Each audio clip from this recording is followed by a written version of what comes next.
معزز سامعین، قابل احترام بزرگوں اور نوجوان ساتھیوں،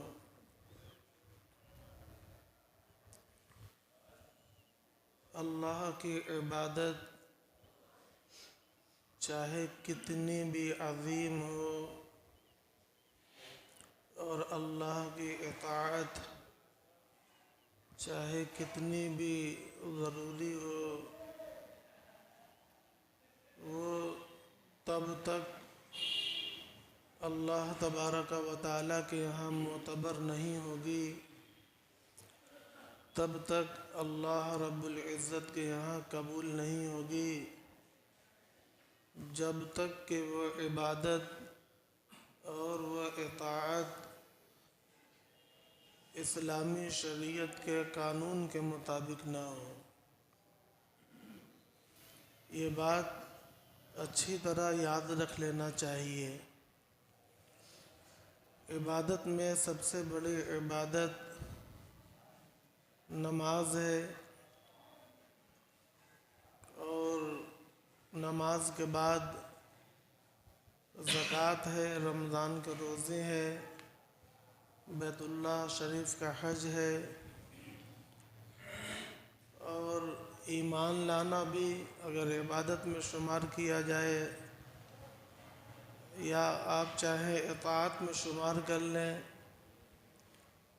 یہ سب کے سب اللہ رب العزت کے یہاں اسی وقت معتبر ہوں گے، اسی وقت قبول کیے جائیں گے جب یہ سب شریعت اسلام کے قانون کے مطابق ہو۔ اگر کوئی چیز اسلام کی شریعت کے مطابق نہیں ادا کی جا رہی ہے تو وہ اللہ کے یہاں مقبول اور معتبر نہیں ہوگی۔ لہٰذا ہمیں غور کرنا چاہیے کہ ہمارا ایمان مطابق ہے یا نہیں، ہمارا تقوی مطابق ہے یا نہیں، ہماری نماز اور وضو، ہمارا صدقہ اور خیرات، ہماری قربانی، یہ سب کے سب اسلامی قانون کے مطابق ہے یا نہیں، ہمیں اس پر ہمیشہ غور کرتے رہنا ہے۔ مزے کی بات یہ ہے کہ یہ کیسے معلوم ہوگا کہ ہم جو عبادت کرتے ہیں، جو پڑھتے ہیں اور اللہ کی رضا کے لیے دن بھر میں جو اعمال کرتے ہیں وہ اسلام کے قانون کے مطابق ہے یا یہ کہ نہیں ہے۔ ہونا اور نہ ہونا ہمیں تبھی معلوم ہوگا جب ہمیں اس کا علم ہو، اس کے بارے میں جانکاری ہو۔ اگر جانکاری نہیں ہوگی تو ہمیں معلوم نہیں ہوگا، اور اگر جانکاری غلط ہوگی تو ہم غلط چیزوں کو بھی دین سمجھیں گے۔ آپ دیکھیں، بڑی تعداد ایسے لوگوں کی ہے جن کو یا تو جانکاری نہیں ہے اور وہ دین کے اندر ٹامک ٹوئیاں مارتے ہیں۔ وہ جیسے اندھیری کوٹھری میں کوئی ٹٹول ٹٹول کر کچھ تلاش کرے تو ہو سکتا ہے صحیح چیز ہاتھ آ جائے، اور یہ بھی ہو سکتا ہے کہ غلط چیز ہاتھ آ جائے۔ تو اسی طریقے سے ناجانکاری والا بندہ ہے، کوئی ضروری نہیں کہ اس کے پاس وہ جو عمل کر رہا ہے وہ صحیح ہو، وہ غلط بھی ہو سکتا ہے، اور غلط اللہ کے یہاں معتبر نہیں ہے، نہ جاننا عذر بھی نہیں ہے۔ اسی طریقے سے غلط جانکاری کا ہونا یہ اور بھی بڑی آفت ہے۔ پھر آدمی ضلالت کو ہدایت اور شرک کو ایمان اور کفر کو توحید سمجھتا ہے، اور بدعت کو سنت سمجھتا ہے، باطل کو حق سمجھتا ہے، حرام کو حلال سمجھتا ہے اور حلال کو حرام سمجھتا ہے، ایسی غلطیاں ہوتی ہیں کہ خدا کی پناہ، غیر دین کو دین سمجھتا ہے، غیروں کے طریقوں کو وہ سمجھتا ہے کہ اس سے اللہ اور اس کے رسول خوش ہوں گے۔ یہ ساری آفتیں دامن گیر ہو جاتی ہیں۔ اس لیے یہ بات سمجھ میں آتی ہے کہ بھئی یہ کیسے معلوم ہوگا کہ ہم جو عبادت کرتے ہیں یا ہم جو اطاعت کرتے ہیں وہ اللہ اور رسول کی تعلیم کے مطابق ہے۔ یہ تو تب معلوم ہوگا جب ہمیں علم ہو، جب ہمیں علم ہو۔ اسی وجہ سے جناب آقا محمد الرسول اللہ صلی اللہ علیہ وسلم نے یہ ارشاد فرمایا ہے، طلب العلم فریضۃ علی کل مسلم۔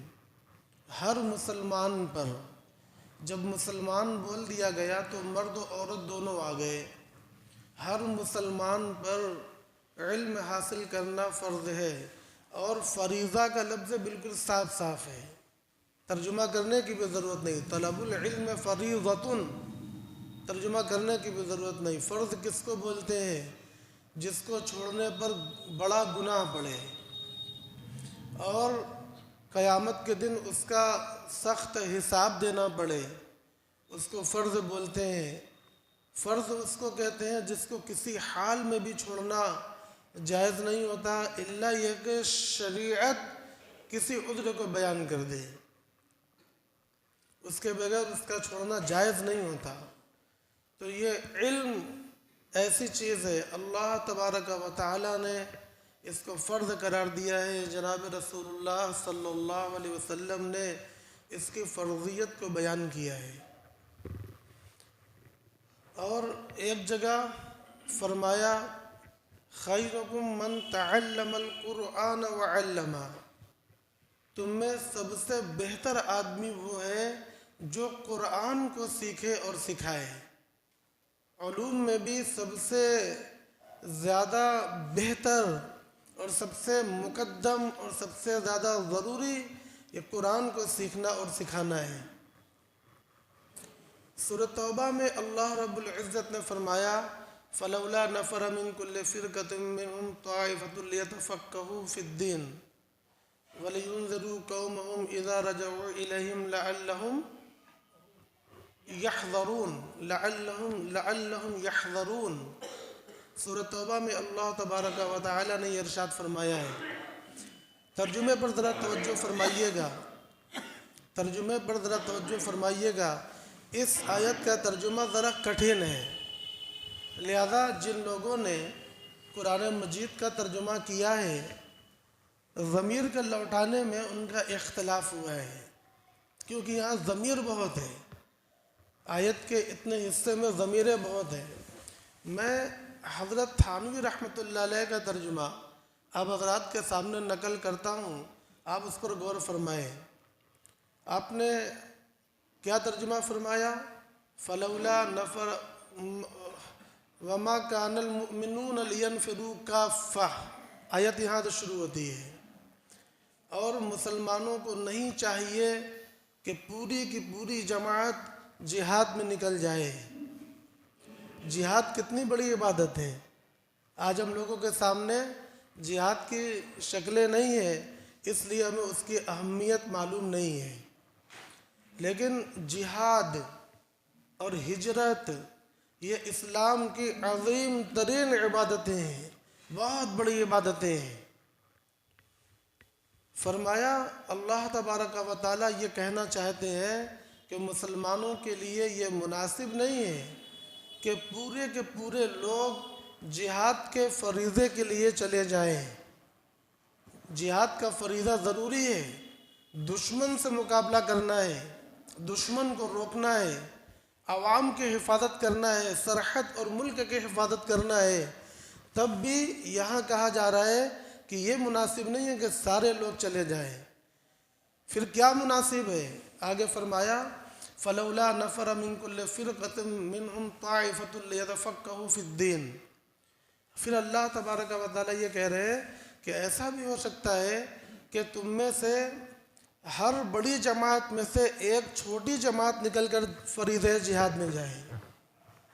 فرقہ بڑی جماعت، طائفہ چھوٹی جماعت۔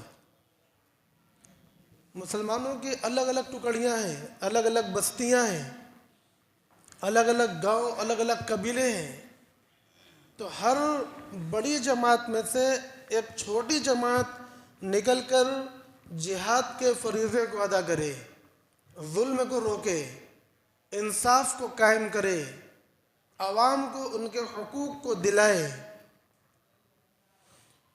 آگے فرمایا لِيَتَفَقَّهُوا فِي الدِّينِ، تاکہ باقی بچے ہوئے لوگ دین میں سوجھ بوجھ پیدا کریں، علم حاصل کر کے۔ چھوٹی جماعت نکل جائے تو اکثریت بچے گی، ان کو کیا کرنا ہے تاکہ باقی بچے ہوئے لوگ دین کے اندر سوجھ بوجھ پیدا کریں، تفقہ فی الدین حاصل کریں۔ وَلِيُنذِرُوا قَوْمَهُمْ إِذَا رَجَعُوا إِلَيْهِمْ، اور جب وہ چھوٹی ٹکڑی فریضہ جہاد سے فارغ ہو کر واپس آ جائے تو انہوں نے جو علم حاصل کیا وہ علم ان کے سامنے پیش کریں اور اللہ سے ڈرائیں، اللہ سے ڈرائیں۔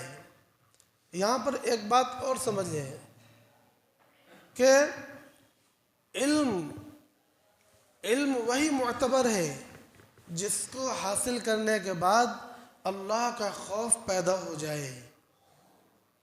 اگر اللہ کا خوف پیدا نہیں ہوتا تو پھر وہ علم نہیں، وہ محض معلومات ہے، محض بحثیں ہیں، محض الفاظ ہیں، وہ علم نہیں ہے۔ کسی جگہ حضرت نے یہ لکھا ہے کہ علم وہ ہوتا ہے جو گناہ سے زائل ہو جاتا ہے۔ گناہ کیا اور علم ختم، لیکن معلومات تو ختم نہیں ہوتی، معلومات ختم نہیں ہوتی۔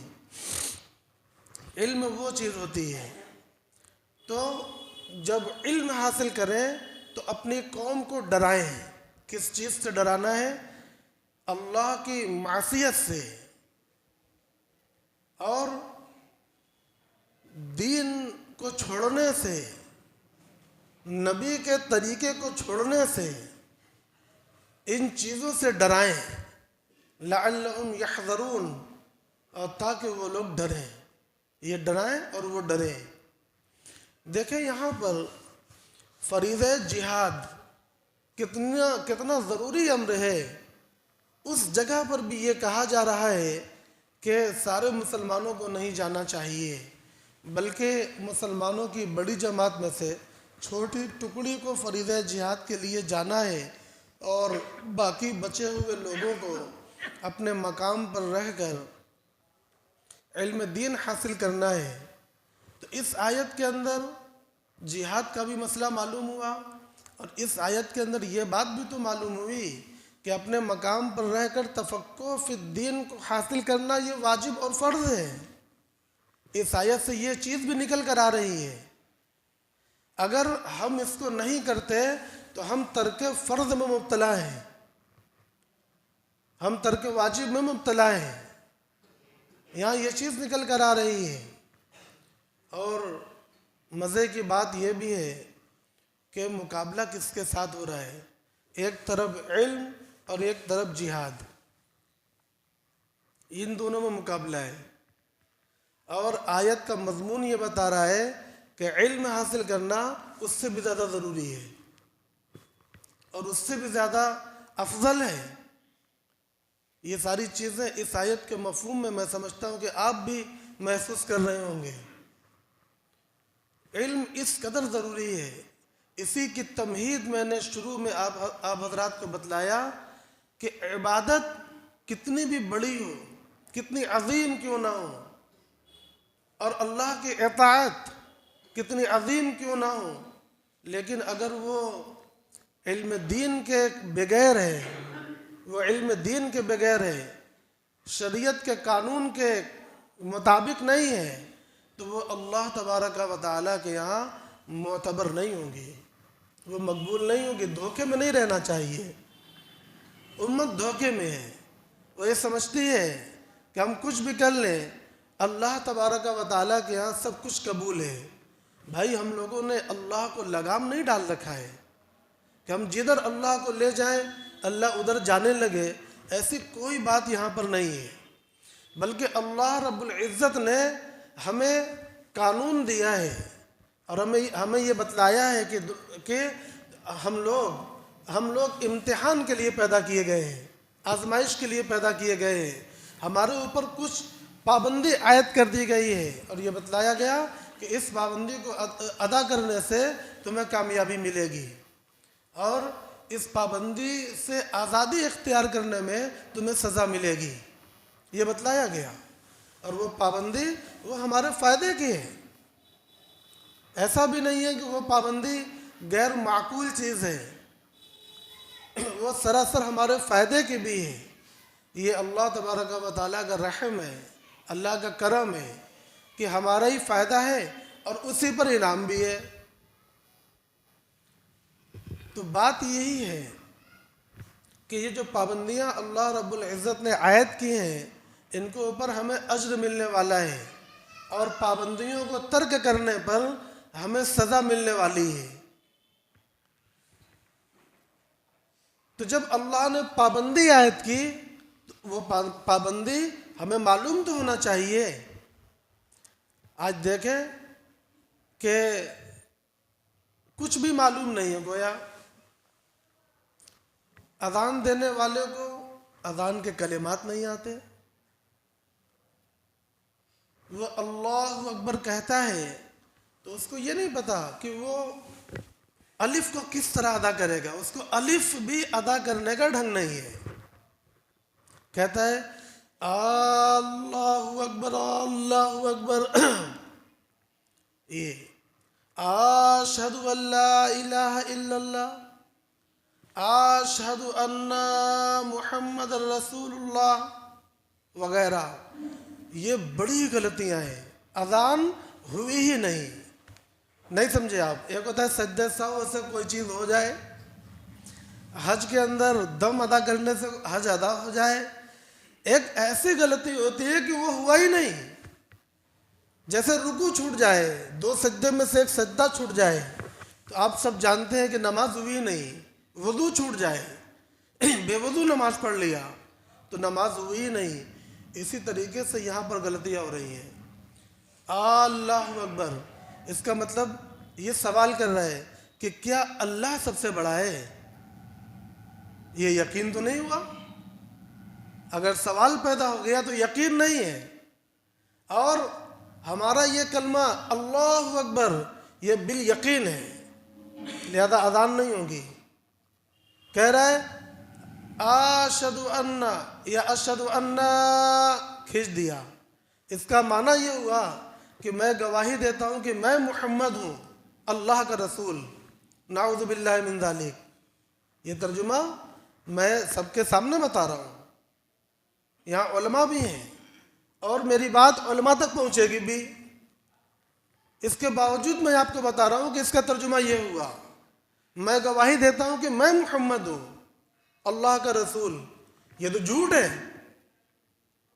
انجانے میں گویا نبوت کا دعویٰ، لا حول ولا قوت، حالانکہ نبوت کے دعوے کا بالکل ارادہ اس کا نہیں ہے، اس کے وام و گمان میں بھی یہ بات نہیں ہے، اس لیے اس کی کالر پکڑ کر کھینچا تو نہیں جاتا۔ اگر کوئی جان بوجھ کر دعویٰ کر دے تو اس کو تو وہیں ختم کر دیا جائے گا، ایسا تو نہیں کیا جاتا۔ مگر پھر بھی آپ سوچیں کہ کہہ کیا رہا ہے، اتنی جہالت، اتنے بھی الفاظ نہیں آتے اذان کے، اقامت کے، تو وہ نماز کیا پڑھتا ہوگا؟ وہ اپنی نماز میں تلاوت اور قرات کیا کرتا ہوگا؟ اس نے نہیں سیکھا، اس نے نہیں سیکھا۔ جبکہ آپ غور کریں کہ رسول اللہ صلی اللہ علیہ وسلم کو اللہ تبارک و تعالیٰ نے اس دنیا میں بھیجا تو بھیجنے کا مقصد بتایا تھا، اور پہلا مقصد یہ بتایا تھا کہ تاکہ لوگوں کو قرآن پڑھ کر سکھائے،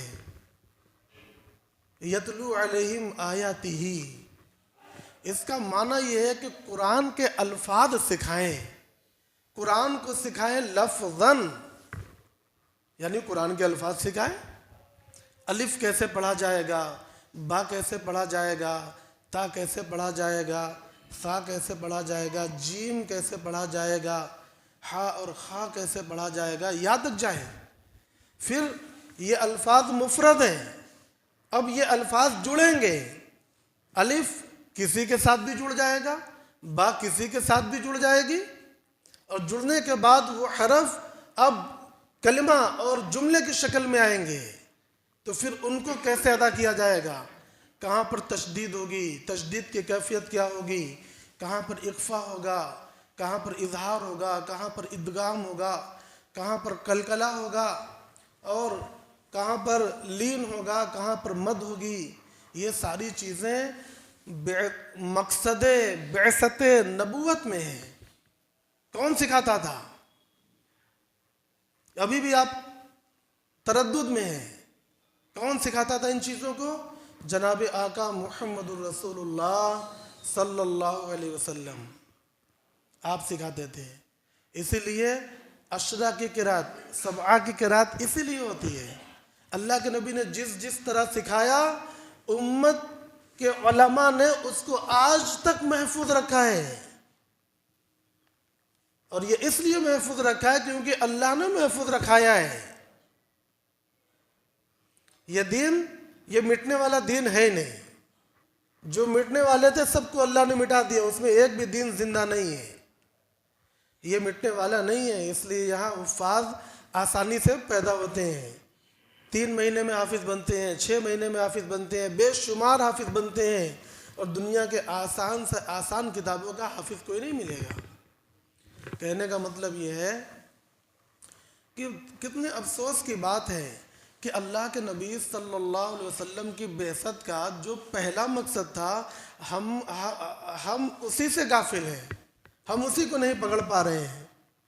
قرآن کے الفاظ، یہ قرآن کے الفاظ کو امت کے ہر مرد و عورت، ہر بچے بچی کو سیکھنا یہ فرض ہے. اس کے بغیر نماز نہیں ہوتی. آپ نے دیکھا اس کے بغیر اذان بھی نہیں ہوتی، اس کے بغیر اقامت بھی نہیں ہوتی. ہر ایک کو سیکھنا فرض ہے. ہر ایک کیسے سیکھے گا؟ جب اس کا نظام بنایا جائے گا، جب اس کا نظام ہوگا. نظام بنانے سے کام آسان ہوتے ہیں، نظام نہ ہو تو کام مشکل ہوتے ہیں، اور کام میں خوبی بھی پیدا نہیں ہوتی. نظام سے بڑے بڑے کام آسانی کے ساتھ چلتے ہیں. اسی نظام کا نام ہے منظم مکتب، اسی نظام کا نام ہے. یہ منظم مکتب جو ہمارے سامنے بہت ہلکے انداز میں چلتے رہتے ہیں، یہ بعثت نبوی کے مقصد کی تکمیل کے لیے بنائے گئے ہیں. یہ دین کا نہایت اہم اور فنڈامنٹل جز ہے، نہایت اہم جز ہے. اور پھر قرآن کے، یہ تو قرآن کے الفاظ ہوئے، ہر ایک کے اوپر سیکھنا فرض ہے. کون سیکھ رہا ہے، کون نہیں سیکھ رہا ہے، اپنے نفس کا محاسبہ ہم لوگوں کو کرنا ہے. اب کیسے مکتب قائم ہوگا؟ بستی بستی، گاؤں گاؤں، محلے محلے، گلی گلی. یہ صرف میری ذمہ داری نہیں ہے، یہ پورے سماج کی اور یہ پورے معاشرے کی ذمہ داری ہے. اس میں ایک ایک بندہ مسئول ہے، ایک ایک بندہ اس کا ذمہ دار ہے. مل جل کر، متحد ہو کر ہم یہ کیوں نہیں کرتے کہ پوری امت کے اندر قرآن کی تعلیم کو بالکل عام کر دیں، قرآن کی تعلیم کو عام کر دیں، تاکہ امت قرآن کو صحیح پڑھنے والی بن جائے. اذان دے تو صحیح اذان دے، اقامت کہے تو صحیح اقامت کہے، اور قرأت کرے، تلاوت کرے تو وہ بھی صحیح ہو. یہ تو میں صرف ابھی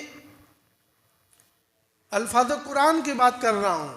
اس کے آگے کے جتنے بہت سی چیزیں ہیں نہیں جانتے لوگ. میں کہتا ہوں جنازے کی نماز میں بچوں کی دعا، بڑوں کی دعا، نہ جانے کتنے لوگوں کو یاد نہیں ہے، کتنے لوگوں کو التحیات اور درود شریف یاد نہیں ہے. یہ سب نہایت محرومی کی باتیں ہیں. تو یہ جو منظم مکتب ہے اس میں الفاظ قرآن کے ساتھ ساتھ اس میں یہ چیزیں بھی سکھلائی جاتی ہیں جس سے انسان کم از کم اپنے دین کے تمام فرائض کو ادا کر لے گا، کم از کم اپنے زندگی کے تمام فرائض کو ادا کر لے گا۔ اور فرائض کے علم کو حاصل کرنا فرض ہے، واجب کے علم کو حاصل کرنا واجب ہے، سنت کے علم کو حاصل کرنا سنت ہے۔ آپ سمجھ لیں؟ پھر قرآن کے الفاظ کی تعلیم کا نظام بنانے کے بعد قرآن کے معانی کو عام کرنا، امت کو قرآن کے مفہوم کے ساتھ جڑنا، قرآن کے مفہوم میں اللہ تبارک و تعالیٰ نے اپنی مرادیں بتلائی ہیں، اللہ نے اپنی رضا بتلائی ہے، درس قرآن کے ذریعے، وعظ کے ذریعے، بیان کے ذریعے، تفسیر کے ذریعے اور درس و تدریس کے ذریعے قرآن کے معنی اور قرآن کے مفہوم کو امت کے اندر عام کرنا۔ ایک بات میرے ذہن میں آ گئی، یہ جو قرآن ہے یہ اللہ تبارک و تعالیٰ کا کلام ہے۔ کلام تو سمجھ رہے ہیں؟ کلام کو متکلم کے ساتھ جو تعلق ہے وہ بلا واسطہ ہوتا ہے۔ متکلم بولتا ہے اور کلام نکلتا ہے، میں بول رہا ہوں، میری بات نکل رہی ہے، میرا کلام کا میرے ساتھ تعلق بلا واسطہ ہے، بیچ میں کوئی واسطہ حائل نہیں ہے۔ یہ بات میں صرف سمجھانے کے لیے کہہ رہا ہوں۔ اللہ تبارک و تعالیٰ کا کلام ہے قرآن مجید، لہذا اللہ کے ساتھ قرآن مجید کو جو تعلق ہے وہ کعبہ شریف کو بھی نہیں ہے۔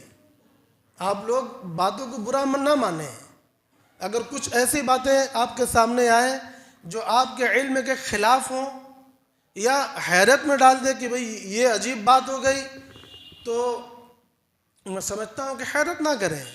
میں کہہ رہا ہوں تو پوری ذمہ داری کے ساتھ کہہ رہا ہوں، بھاگنے کے لیے نہیں۔ ہر ہفتے آپ کے سامنے ہو، اگر آپ کو سمجھ میں نہ آئے آپ سوال کریں۔ کعبہ شریف کو اللہ تبارک و تعالیٰ کے ساتھ جو نسبت ہے یہ بالواسطہ ہے، اور کلام اللہ کو اللہ تبارک و تعالیٰ کے ساتھ جو نسبت ہے وہ بلا واسطہ ہے۔ اب دونوں میں افضل کون ہوگا؟ بالکل واضح ہے کہ جس کو اللہ کے ساتھ بلا واسطہ تعلق ہے وہ زیادہ افضل ہے، لہذا قرآن زیادہ افضل ہے، قرآن زیادہ افضل ہے، لہذا قرآن کی تلاوت، قرآن کی تعلیم، قرآن کو سیکھنا یہ بیت اللہ شریف کے پاس جو عبادتیں ہوتی ہیں ان سے زیادہ افضل ہے۔ ایک آدمی حج کر کے آتا ہے، لوگ اس کے استقبال میں پھول مالا لے کر کھڑے ہیں، وہ بھی بہت افضل ہے، وہ حج کر کے آیا ہے۔ لیکن ایک بچہ قرآن مجید کا حافظ ہو کر آیا ہے، وہ اس حاجی سے کہیں زیادہ افضل ہے۔ لیکن ہم لوگوں نے پیمانہ الٹ رکھا ہے، ہم لوگوں نے پیمانہ الٹ رکھا ہے۔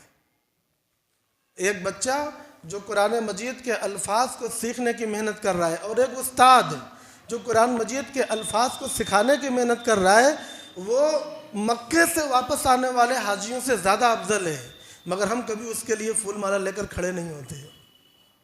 یہ ہماری ناقدری ہے قرآن مجید کی، ہمارے دلوں سے اس کی عظمت اتر رہی ہے۔